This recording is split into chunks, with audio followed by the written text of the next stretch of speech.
23장 23절에서 28절까지입니다. 23절에서 28절까지입니다. 슬기로운 자는 지식을 감추어도 미련한 자의 마음은 미련한 것으로 전파하느니라. 네. 부지런한 자의 손을 사람을 다스리게 되어도 게으른 자는 불임을 받느니라. 근심이 사람의 마음에 있으면 그것으로 번뇌하리거나 선한 말은 그것을 즐겁게 하느니라. 의인은 그 이웃의 인도자가 되나 악인의 소행은 자신을 미혹하게 하느니라. 게으른 자는 그 잡을 것도 사냥하지 아니하나니 사람의 부귀는 부지런한 것이니라. 공의로운 길에 생명이 있나니 그 길에는 사망이 없느니라. 네. 지난 시간에 어떤 말씀을 나눴는지를 좀 나눠볼까요? 기억나시는 말씀들이 있을까요? 말을 함부로 하지 말라는 말씀. 네, 말을 왜 함부로 하지 말라는 걸까요? 옳고 그른 말은 분별해서 네. 말을 하더라도 또 분별해서 딱 말을 해줘야 그 사람이 올바로 설 수 있다는 뜻으로. 아, 네. 감사합니다. 또 있나요? 얘기해 주실 수 있을까요? 저는 그 앞전에 저기 의인은 하나님의 말씀을 앞세워서 보호를 받고 미련한 자 악인은 말씀을 내세우지 않고 자기 감정의 때에 따라서 하기 때문에 18절 칼로 찌른 같이 함부로 말하게 되고 자기 안에 있는 게 나가게 되니까 이웃을 칼로 찌른 것 같이 된다.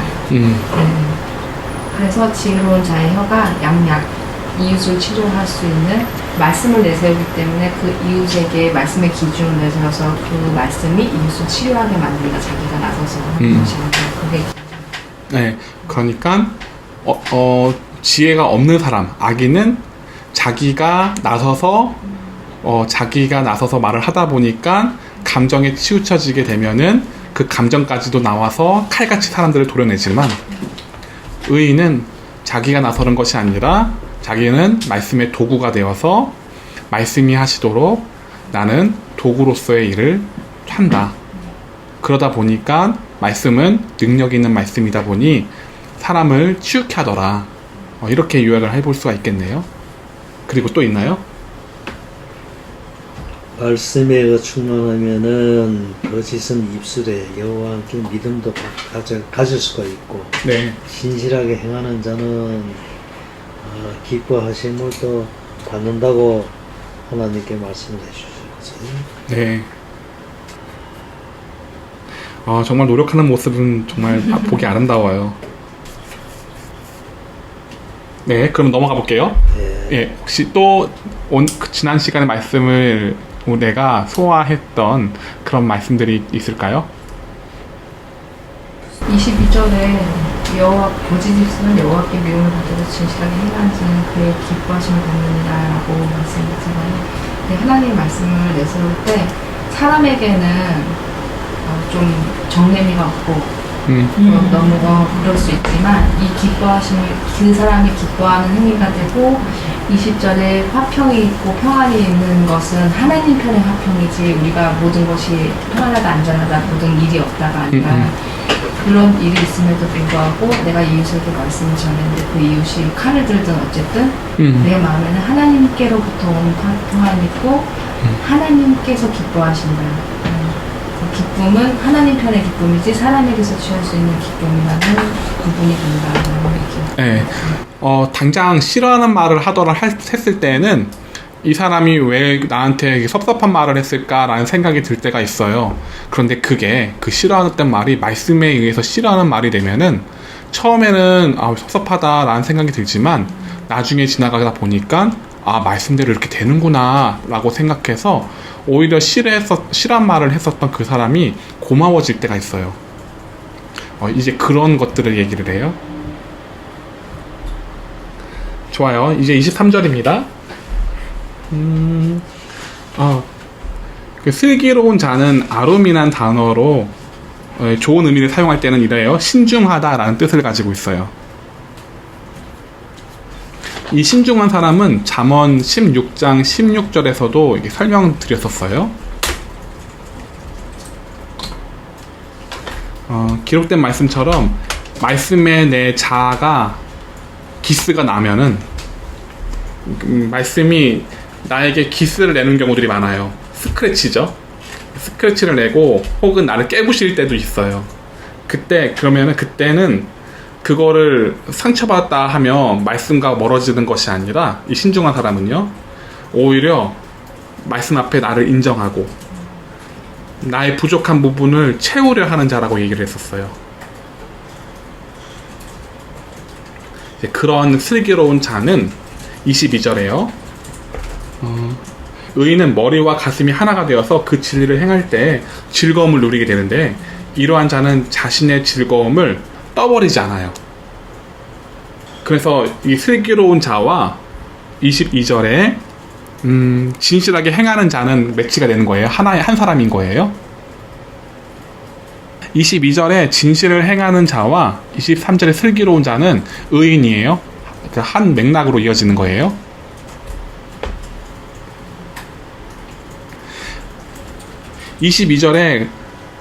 22절부터 좀 설명을 해볼게요. 거짓 입술이라고 기록되어 있는 이 거짓 입술은 내 생각에서는 하나님을 사랑한다 말은 하지만 마음속에서 막 타오르는, 막 답답해하고 막 미움이 가득 섞여 있는, 그러니까 머리와 가슴과 같이 이루어지지 않는 사람을 얘기를 해요. 이해가 됐나요? 네. 네, 그러니까 외식하는 사람이에요. 22절에 거짓 입술을 행하는 자들은 외식하는 자예요. 머리로는 하나님은 신실하셔라고 하지만 가슴에는 신실함이 안 믿겨지는 사람들. 그런 사람들은 하나님의 미움을 사게 된대요. 가식이니까. 마음의 중심을 보시는 하나님이시기 때문에 이 사람은 굉장히 토할 것 같은 그런 모습으로 하나님은 비춰지게 되신대요. 하나님은 그렇게 평가하신대요. 근데 반대로 머리와 가슴이 하나가 되는 사람들은 하나님의 기뻐하심을 받는 사람이 되죠.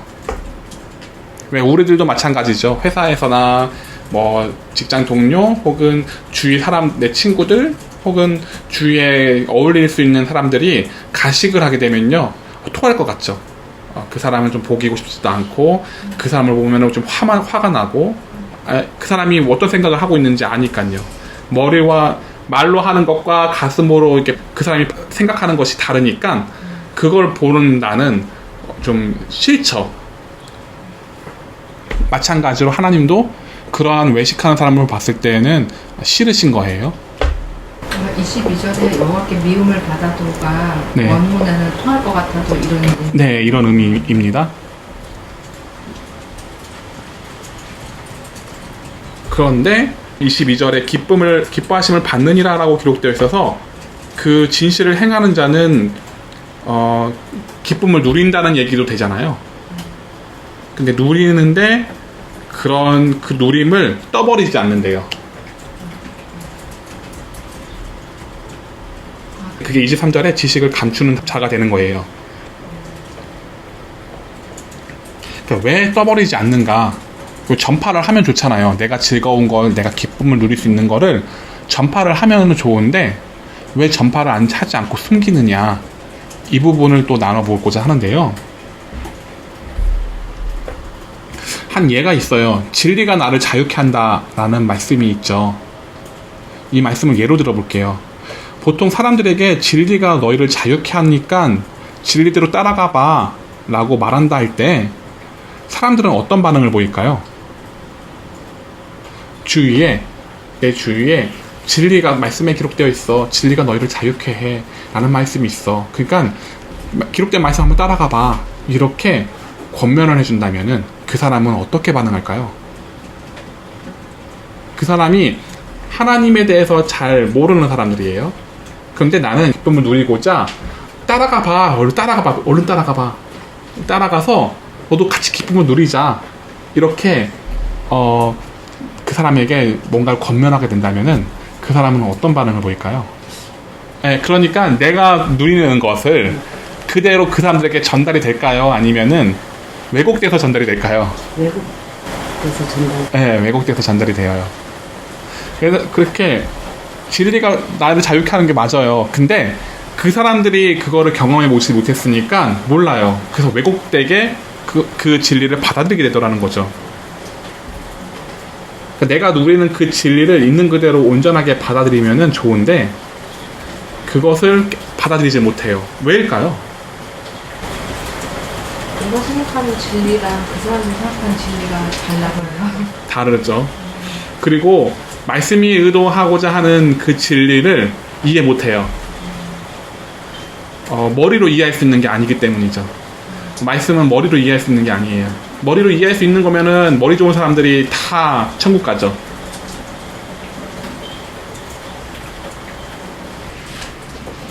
그쵸? 그러면 내가 그 사람에게 권면했을 때 그 사람이 나에게 오는 반응은 너나 잘해, 그냥 잘 믿어, 너나 나는 괜찮아, 이렇게 좀 이것도 좀 침사적인 거죠. 그렇게 나에게 다가오죠. 진리를 누리는 자는 처음에는 다른 이들도 누릴 수 있을 것이라 생각해서 나누려고 하지만 그 진리의 말씀을 누리지 못한다는 사실을 깨닫고 그렇게 나면은 깨닫고 나면 하나님을 경외하는 지식을 숨기게 되어요. 그 말을 해도 왜곡되니까. 이와 같은 모습은 마치 예수님과 같이 숨기게는 되는 모습으로 나타나게 되죠. 그 제자들에게 천국 비밀을 숨기신 사건이 있었는데요. 그게 마태복음 13장 1절에서 16절이에요. 마태복음 13장 1절에서 16절입니다. 그날 예수께서 집에서 나가사 바닷가에 앉으심에 큰 무리가 그에게로 모여들거늘 예수께서 배에 올라가 앉으시고 온 무리는 해변에서 있더니 예수께서 비유로 여러 가지를 그들에게 말씀하여 이르시되 씨를 뿌리는 자가 뿌리러 나가서 뿌릴새 더러는 길가에 떨어지며 새들이 와서 먹어버렸고 더러는 흙이 얇은 돌 앞에 떨어지며 흙이 깊지 아니하므로 곧 싹이 나오나 해가 돋은 후에 타서 뿌리가 없으므로 말랐고 더러는 가시떨기에 떨어지며 가시가 자라서 기운을 막았고 더러는 좁은 땅에 떨어지며 어떤 것은 100배, 어떤 것은 60배, 어떤 것은 30배의 교시를 하였느니라. 귀 있는 자는 들으라 하시니라. 제자들이 예수께 나와 이르어 어찌하여 그들에게 비유로 말씀하시나이까? 대답하여 이르시되 천국의 비밀을 아는 것이 너희에게도 허락되었으나 그들에게 아니되었나니 물을 입는 자는 받아 넉넉하게 되되 없는 자는 그 있는 것도 빼앗기리라. 그러므로 내가 그들에게 비유로 말하는 것은 그들이 보아도 보지 못하며 들어도 듣지 못하며 깨닫지 못함이니라. 이사야의 예언을 그들에게 이루어졌으니 일렀을때 너희가 듣기는 들어도 깨닫지 못할 것이요 보기는 보아도 알지 못하리라. 이 백성들의 마음이 완악하여져서 그 귀는 듣기에 둔하고 눈은 감았으니 이는 눈으로 보고 귀로 듣고 마음으로 깨달아 돌이켜 내게 고침을 받을까 두려워함이라 하였느니라. 그러나 너희 눈은 봄으로 너희 귀는 들음으로 복이 있도다. 아멘. 예수님께서 모든 사람들에게 상식이 되는 말씀을 하셨어요. 그리고 나서 들을 끼는 자들은 들으라 이렇게 말씀을 하셨어요. 그래서 이때 많은 이들이 물어봤었어야 돼요. 이거 무슨 뜻이에요? 라고 물어봤어야 했는데 그게 아니라 제자들만 물어봐 줬어요. 제자들은 알고자 애를 썼고 다른 이들은 알고자 애를 쓰지 않았어요. 왜일까요? 예수님께서 4가지 밭의 비유를 말씀하셨어요. 근데 그 4가지 밭 비유의 뜻을 얘기를 하지 않으시고 그냥 비유만 말씀하시고 던지시고 들을 끼는 자들아 들을지어다 라고 말씀하시고 끝났단 말이에요. 이때 제자들만 물어봤고 거기에 주위에 있는 다른 사람들은 물어보진 않았어요. 왜 물어보지 않았을까요? 그리고 왜 제자들은 물어봤을까요? 그랬기 때문에 제자인 것 같아요. 네, 그랬기 때문에. 그러면 사람들은 왜 물어보지 않았을까요?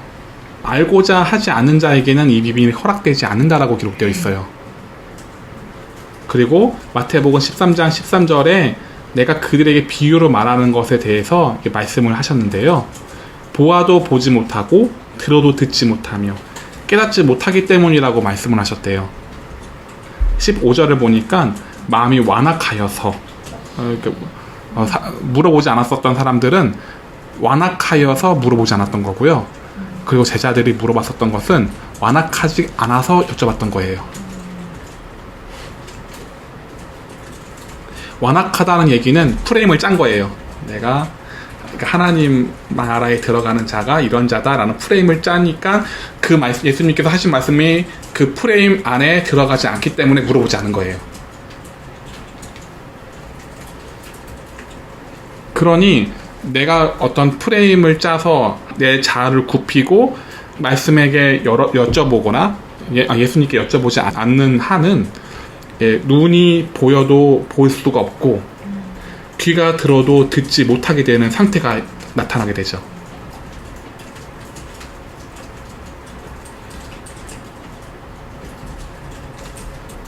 아무리 이야기해도 미련한 자는 듣질 않아요.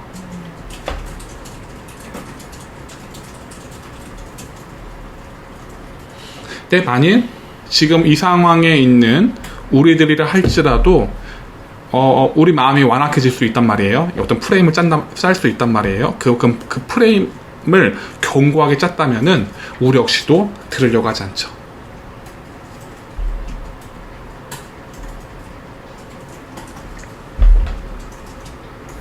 그리고 또 있었어요.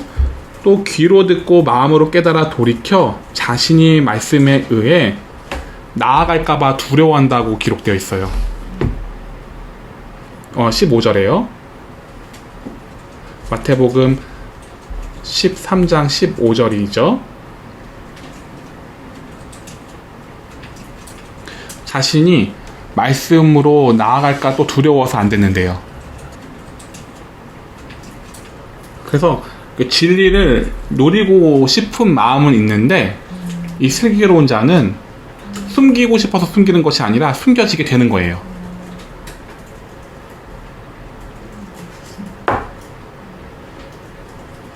반면이요, 미련한 자에 관하여서 설명드릴게요.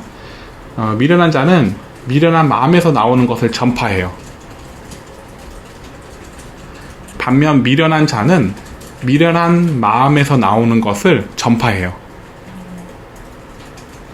여기서 미련한 자의 마음은 미련한 자가 원어로 캐실이라는 단어인데요, 살찌우다 라는 뜻을 가지고 있어요. 그러니까 심령이 부유한 마음이라 할 수 있죠. 이러한 마음을 가지고 있는 자는 심령이 부유한 상태에서 믿는 하나님을 전해요. 그럼 심령이 부유한 상태에서 믿는 하나님을 전하게 되면은 어떤 이야기들이 전파되고 이야기를 하게 될까요? 뭔가 하나님하고 별 상관이 없어질 것 같아요. 네. 왜냐면 하나님을 말할 때 이렇게 심령이 가난한 자에 대해서 말하잖아요. 네. 그러니까 완전 반대되는 상태인 거잖아요. 그러니까 뭔가 말씀이 나를 변화시키는 상태로 전하는 게 아니라 내 기준과 프레임을 가지고 말씀을 받아들인 걸로 전해지는 그렇죠. 그런 네. 왜곡돼서 전해지는 얘가 있을까요? 하나님 믿으면 부유하게 돼. 성공하게 돼. 그러니까 나 봐라. 나 부해졌잖아. 나 어떻게 된 거냐면은 하나님을 이렇게 믿어서 새벽 기도 잘 나오고 헌금도 이렇게 잘 하고 그러니까 나 이렇게 부유하게 됐어. 그래서 하나님께 나 영광을 돌려. 이렇게 11조도 내고 그 봉사도 열심히 해. 이게 내가 하나님께 영광을 돌리는 방법이야. 이런 얘기를 하게 된다면 왜곡된 거죠.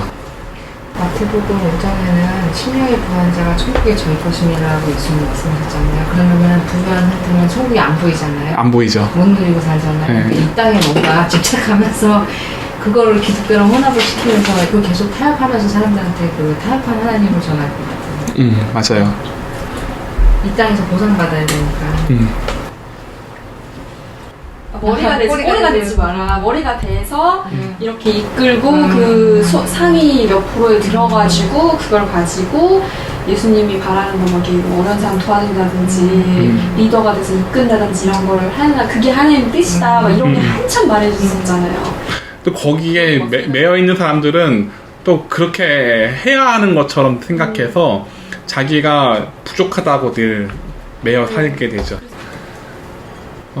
그래서 심령이 부유한 상태는 심령이 가난한 것과 반대되는 상황이죠. 그러면 이 심령이 부유한 상태는 자신의 죄에 관하여서 굉장히 심각하게 혹은 그 죄에 관하여서 얘기를 하고 싶을까요? 그거를 자랑 삼아서 혹은 간증 삼아서 얘기하는 이야기를 서로 간에 말을 할까요? 네, 안 하고 싶어요. 심령이 가난한 자, 부유한 자는 죄에 대해서는 말 안 해요. 심령이 부유한 마음을 가진 사람은 자신이 의인의 위치에 있다고 생각을 해요. 죄인의 위치에 있다고 생각 안 해요. 그리고 자신이 의인의 위치에서 하나님을 바라보는 변질된 신앙을 하게 되죠.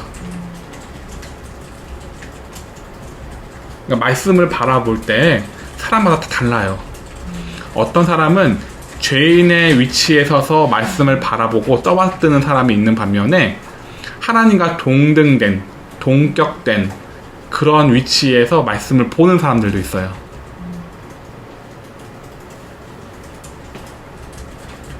그래서 이런 사람들은 간증을 좋아하죠. 변질된 신앙으로 전파를 하는 거죠. 그럼 이런 사람들이 말하는 간증을 보면은 내 중심으로 하나님이 나의 뜻대로 일하시는 모습으로 대화를 해나가요. 하나님은 나의 뜻대로 가는 것을 이야기를 해요. 하나님이 선하신 분인 건 말을 하는데, 그런데 그 선하신 분이 내 편을 계속 들어주셨더라, 이렇게 이야기를 전개해 나가죠. 그래서 곧 나는 의인이다, 이렇게 감추면서 말을 하죠. 그래서 결국은 뭐냐, 무슨 얘기를 하더냐 보니까 하나님이 나에게 복을 주셔서 이렇게 잘 살아간다 정도로 그들이 하는 말들을 요약해 볼 수가 있겠네요. 그러니까 이런 것들을 전파한대요. 그리고요, 24절입니다. 읽어주실 수 있을까요?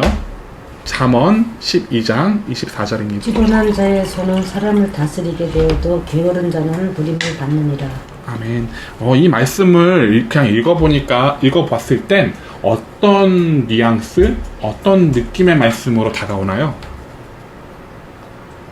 첫 판에 느낌이 딱 오진 않아요. 그냥 어디서도 흔히 볼 수 있는 그런 인간, 그러니까 믿음이 없어도 그냥 흔하게 이렇게 얘기할 수 있잖아요.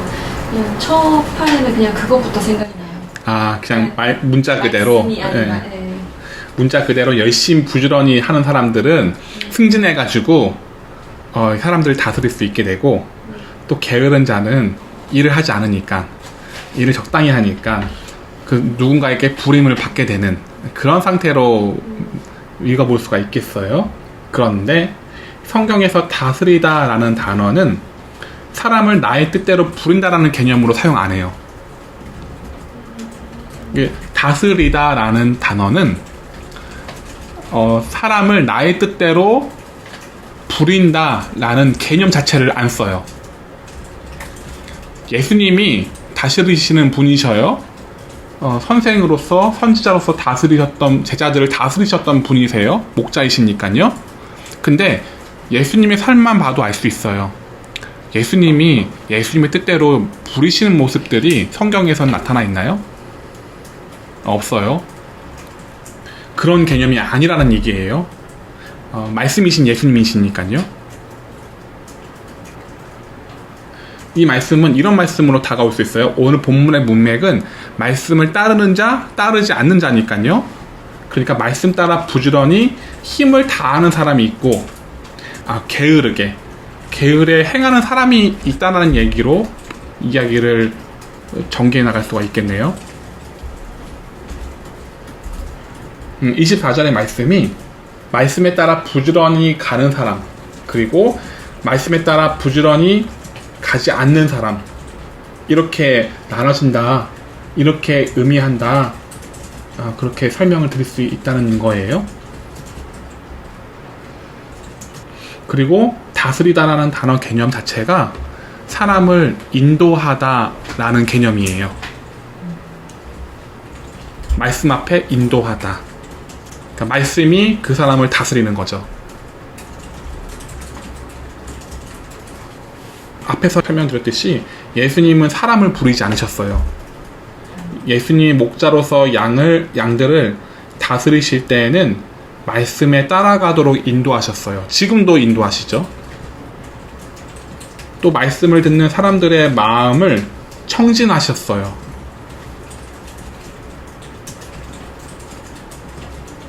그러니 예수님은 예수님 개인의 뜻대로 제자들을 부리시지 않으셨던 거죠.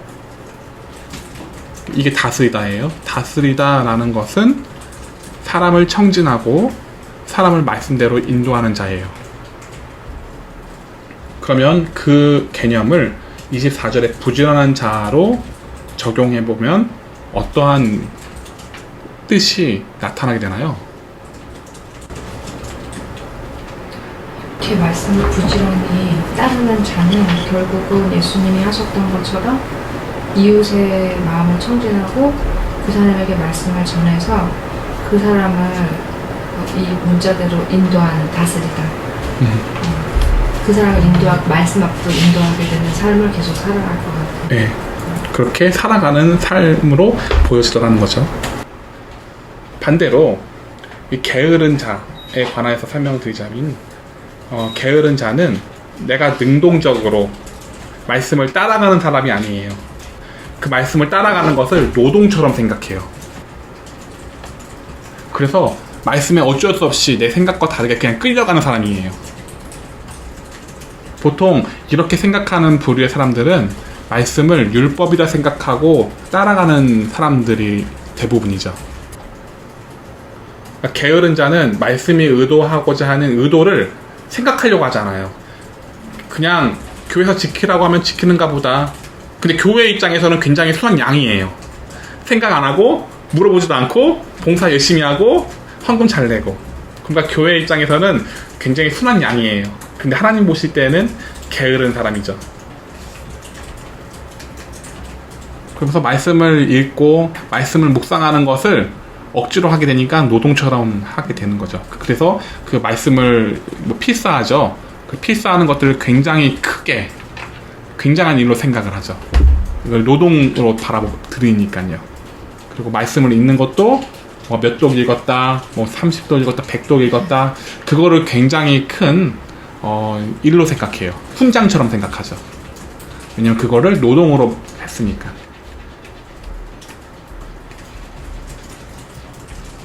여기까지 이해되셨을까요?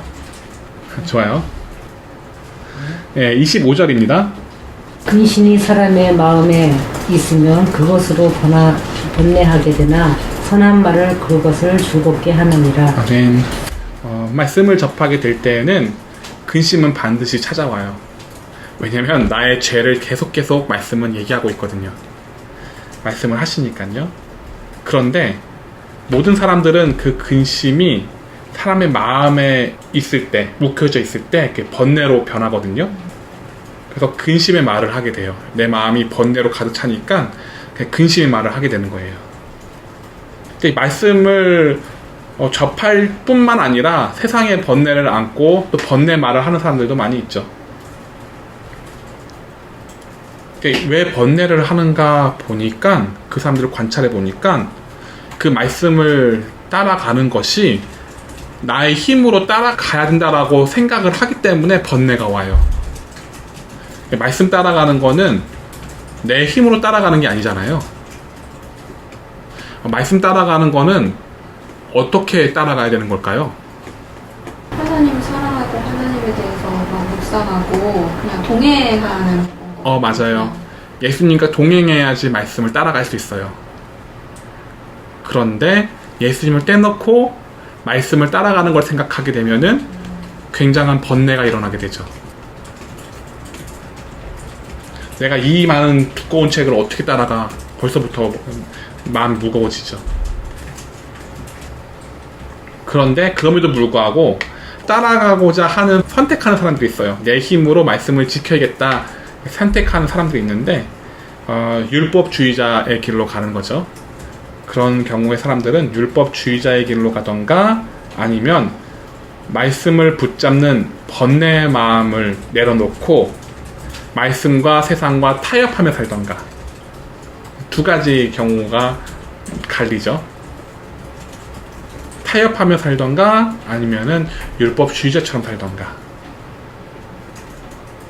앞에서 말씀드렸던 대로 말씀은 따라가는 것이, 말씀을 이루는 것이 내가 하는 것이 아니라 하나님과 동행하게 되면은 자연스럽게 이루어지는 거고 자연스럽게 지혜를 깨닫게 되는 거예요.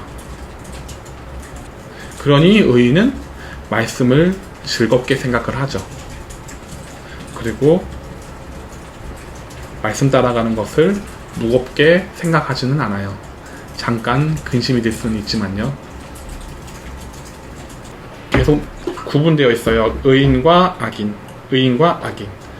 이러한 사례들을 다투며 계속 구분을 짓고 있는 것이 잠언서거든요. 그러면 이 말씀을 들었을 때 자꾸 걸리는 것이 있을 거예요. 그러면 내가 이쪽에 걸린다 싶으시면은 내가 이 부분에 있어서는 악인일 수가 있겠구나, 미련한 자가 될 수도 있겠구나 구분 지을 필요가 있다는 얘기예요. 이 본문에서의 악인도 전혀 그러고자 하는 의도성이 없어요. 어떤 사람이 악인이 되고 싶어서 악인이 되겠어요? 미련한 자가 되고 싶어서 미련하겠어요? 미련하고 싶지 않은데 미련하게 되는 거죠. 이 본문에서의 의인과 악인은 지혜를 따라가고자 하는 사람에서 갈리게 되는 거예요. 26절입니다. 의인은 네. 이웃의 인도자가 되나 악인의 소행은 자신을 미혹하느니라. 아멘. 지난 시간에 다루었었어요. 악인은 자기를 속이고 그리고 남을 속여요.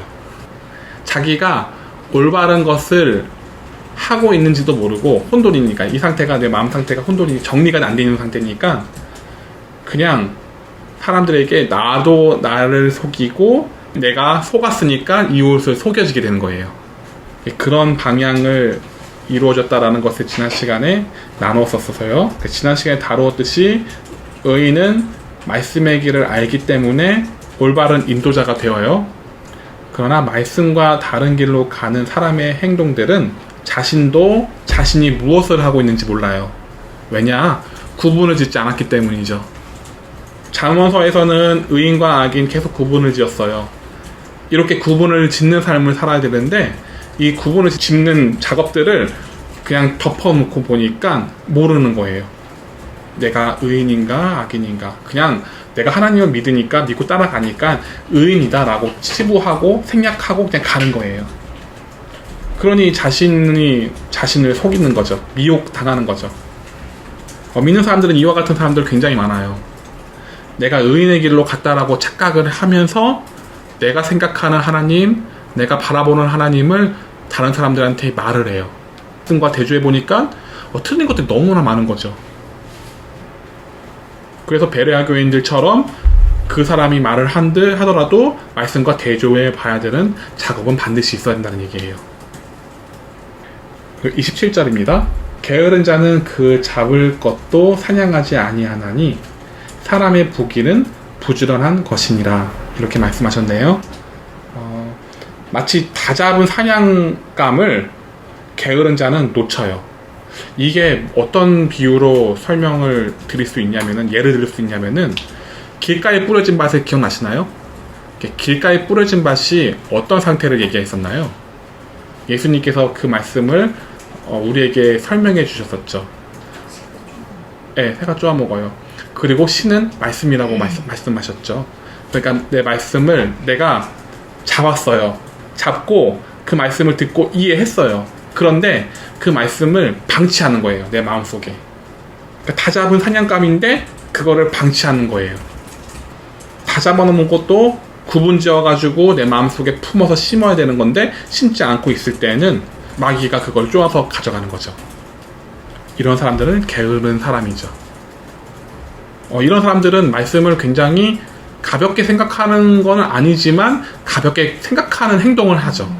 그래서 이 말씀은 굉장히 좋은 말씀이다. 그렇게 받아들이면서 내 마음속에 안심어요. 내 마음속에 그 말씀을 두고는 있는데 그거를 방치하면은 그 말씀의 주인이 없어요. 그러니까 마귀가 그냥 가져가는 거예요. 묵상하지 않으면은 가져가요. 그래서 남는 게 없어요. 굉장한 말씀들을 우리는 배웠는데 그것만 있어요. 그리고 내 머릿속에는 지우개 없어요. 왜냐? 그것을 나의 것으로 삼지 않았기 때문이죠. 내가 심지 않았기 때문에. 마귀에게 얼른 가져가세요 라고 보였기 때문에. 그래서 마귀가 그거를 가져가는 거죠. 그런 사람들을 게으르다 27절에는 말씀하고 계시네요. 반대로 부지런한 자는 말씀을 열렬하게 금을 캐는 것처럼 깨어 있어요. 만약 당장 쪽에 주차장에 우리만 알고 있어요. 금이 있대요. 그럼 여러분들은 어떤 행동을 보이실까요? 끝나고 나서 빨리 먼저 가. 집으로 흩어져요. 그래서 곡괭이를 가지고 와요. 그래서 그 곡괭이를 가져오고 공사 중 편말을 붙이고 열심히 캐죠. 지칠 줄 몰라요. 지치는 것도 없어요. 뭐 1톤의 금이 매장돼 있다. 우리끼리는 아는 비밀이에요. 그러면 이거를 열심히 캐는데 지치지 않아요. 그리고 너는 조금 캤네, 나는 조금 캤다, 나는 많이 캤다 이렇게 다투지도 않아요. 그런 거 생각하지도 않고 그냥 말 없이 계속 캐죠. 남이 더 캐기 전에 내가 캐는 거? 네, 내가 더 캐야지. 그런 마음을 가지고 있대요. 말씀을 따라가는 부지런한 자는 그런 마음을 가지고 있대요. 말씀은 금이니까요. 금으로 생각하는 거예요. 그래서 네가 더 많이 부지런히 했네. 네가 더 그런 거 없어요. 캐기 바쁘죠. 이렇게 깨어있는 사람을 부지런하다 말씀을 한대요. 28절입니다. 공의로운 길에 생명이 있나니 그 길은 사망이 없느니라. 이 말씀은 예수님께서 말씀하셨던 어떤 말씀과 굉장히 같은 닮은 말씀이에요. 예수님께서 어떤 말씀하셨나요? 요한복음에 기록되어 있죠. 내가 곧 길이요 진리요 생명이다 라고 말씀하셨죠. 예수님이 밟으신 그 길이 진리예요. 예수님께서 밟으신 그 길이 생명의 길이에요. 그리고 28절의 말씀을 접목시키면은 공의로운 길이죠. 하나님의 뜻에 공의로운 길. 우리는 예수님이 길이요 진리요 생명이다 이런 말씀을 하셨을 때 어떻게 우리는 그 말씀을 두고 생각하냐면은 예수님을 믿으면은 길이고 진리고 생명이 되시는 예수님이 나를 인도해 주실 것이다. 나는 가만히 있어도 하나님 나를 끌고 가시면서 그 마차를 태워주시고 그 마차로 그 길을 평탄케 인도해 주실 것이다. 이렇게 받아들여요. 맞나요? 네, 믿으면 그렇게 얘기를 해요. 근데 그게 아니에요. 제자들도 그렇게 안 했어요. 예수님이 걸으신 그 길이 그냥 따라갔어요. 그 삶대로 갔어요. 그럼 그 삶이 예수님이 살으셨던 그 삶이 길인 거예요. 예수님의 발자취를 밟는 길이 진리예요. 그것이 길이에요. 우리는 여러 가지 생각을 해요. 예수님이 걸으셨던 그 길을 두고 여러 방향으로 생각을 해요. 어떤 방향으로 생각하냐면은 이렇게 따라가도 되는 길이 있고, 그리고 우회전을 해가지고 살짝만 틀어져서 가다가 나중에 밟으면은 되는 길이 있고, 그리고 아니야 나는 개척할 거야. 그래서 예수님께서 밟으신 그 길 말고 다른 길로 개척 방향으로 가는 사람도 있고, 여러 가지의 생각을 가지고 있는 사람들이 있어요. 내가 어느 길로 가든지 예수님이 나를 인도해 주실 거야 이렇게 생각하는 사람들이 있어요. 근데 아니에요. 예수님이 걸으셨던 길이 우리에게 말씀을 통해서 비춰주셨으니까 지도잖아요. 그냥 지도를 보고 너가 알아서 따라가 라는 말씀인 거잖아요. 따라갔을 때 내가 가이드 해줄게 이런 말씀인데, 그렇게 받아들이지 않고 예수님이 그냥 가이드 해주신데 나는 그냥 가만히 있으면 돼 이렇게 받아들인다는 거죠. 내가 좋게 생각하는 것만 내가 입맛에 맞는 것만 받아들이는 거죠. 그러니까 다른 길은 없어요. 예수님이 밟으신 발자취가 진리고 길이고 생명인 거예요. 그 길일 때는 사망이 없어요. 그러나 그 길에서 조금만 벗어나면은 사망이 있어요. 예수님께서 길을 내신 그 길은 우리 보고 따라가라고 내신 길이지 감상하라고 내신 길은 아니에요. 그걸 관찰하라고 내신 길도 아니고요. 근데 우리는 관찰자 입장에서만 그냥 바라보고 말아요. 그 길을 가는 사람들은 어떤 마음을 가지고 있을까요? 예수님이 생각하시고 예수님이 뜻하신 마음들을 그대로 그 사람도 헤아릴 수 있는 사람이 될까요? 아니면은 그냥 단순히 성경은 성경이고 그림 그리다 이런 관찰자 입장에서 예수님을 바라볼까요? 예수님이 인도하신 그 길을 같이 밟는 사람과 그리고 그것을 관찰자 입장에서 바라보기만 하면서 다른 길로 가는 사람과 예수님을 생각하는 마음과 생각하는 헤아림은 달라요. 이런 예는 가정에서도 알 수 있어요. 가정에서 주부들은 열심히 집안일을 해요. 근데 남편들은 그것에 대해서 같이 가지 않으니까 일만 하고 다시 돌아오니까 이렇게 생각을 해요. 무슨 집에서만 가만히 있는데 무슨 일을 가만히 있는 사람이 무슨 정신 차리라고 네, 그렇게 얘기를 하죠. 왜냐? 그 주부의 입장에서 주부의 길을 가지 않았기 때문에 모르는 거예요. 마찬가지죠. 우리가 예수님의 길을 가지 않으면 예수님이 말씀하시고자 하시는 그 말씀의 의도를 잘 몰라요. 그럼 모르면 어떻게 될까요? 생명의 길을 못 가죠. 내가 자꾸 하나님에 대한 왜곡된 생각을 계속 하니까요. 그러면 그 왜곡된 생각을 했을 때 믿음이라 보지는 않죠. 하나님의 정의에 의하면은. 그리고 공의로운 길 얘기해서 말인데요. 우리는 생명의 문과 그리고 길을 따로 분리를 해요. 생명의 문과 생명의 길을 따로 분류해요. 이게 뭔 얘기냐면요. 생명의 길을 가야지 생명의 문이 있어요. 맞나요? 그 생명의 길을 가다 보면 생명의 문을 만나죠. 왜냐하면 길이란 역할이 그러라고 있는 거니까요. 근데 우리는 생명의 길을 생략하고 생명의 문만 생각해요. 그러니까 길과 문이 같이 연결되어 있다라고 생각을 안 해요. 그래서 생명의 문을 들어가야지만 생각해요. 그러면 그 얘기는 뭔 얘기냐면은 어떤 길이든지 상관이 없다는 얘기예요. 어떤 길이든지 상관없이 생명의 문만 들어가면 돼. 이렇게 생각하는 것이 오늘날의 신앙이에요. 이런 거죠. 너 예수님 인정해? 너 예수님 인정해? 너도 예수님 인정해? 오케이. 그러나 각자 소견대로 있어. 그런 것을 내가 인정해 줄게. 그러니까 그대로 가도 서로 각각 다른 방향의 삶을 살아도 예수님을 인정하고 예수님을 믿으면 천국 다 가는 거지. 이런 얘기와 같다는 얘기예요. 어떻게 그래요? 생명의 길이 있으면은 다 같이 가야죠. 다 같은 방향으로, 다 같은 생각으로, 예수님의 마음과 예수님의 생각으로 세상을 바라보고 세상을 생각하고 나아가야죠. 그러면 같은 마음을 가지고 있어야겠죠. 근데 보통 서로 다른 마음을 가지고 있어도 예수님만 믿으면 오케이야 이렇게 말을 하거든요. 제가 무슨 말씀을 드리고자 하는지 이해가 되셨나요? 그러니까 길을 생략한다는 거죠. 왜냐면 그 길이 험난하니까요. 예수님이 걸으셨던 그 길이 험난하니까 그 길이 예수님께서는 우리 보고 걸으라고 만들어주신 길인데 그 길이 험난하니까 예수님의 길이라고 따로 고유 명사로 두고 우리는 우리만의 길로 간다는 거예요. 그게 잘못된 거죠. 그래서 우리는 보통 이렇게 얘기를 해요. 아브라함은 믿음의 조상이다. 정말 대단한 분이다. 그리고 끝이에요. 예수님 굉장히 위대한 분이다 하고 끝이에요. 나와는 상관이 없는 분이라는 거죠. 그런 길로 가는 사람은 예수님이 걸으셨던 길을 가지 않는 사람들이죠. 네, 그래서 오늘 28절 말씀은 끝났습니다.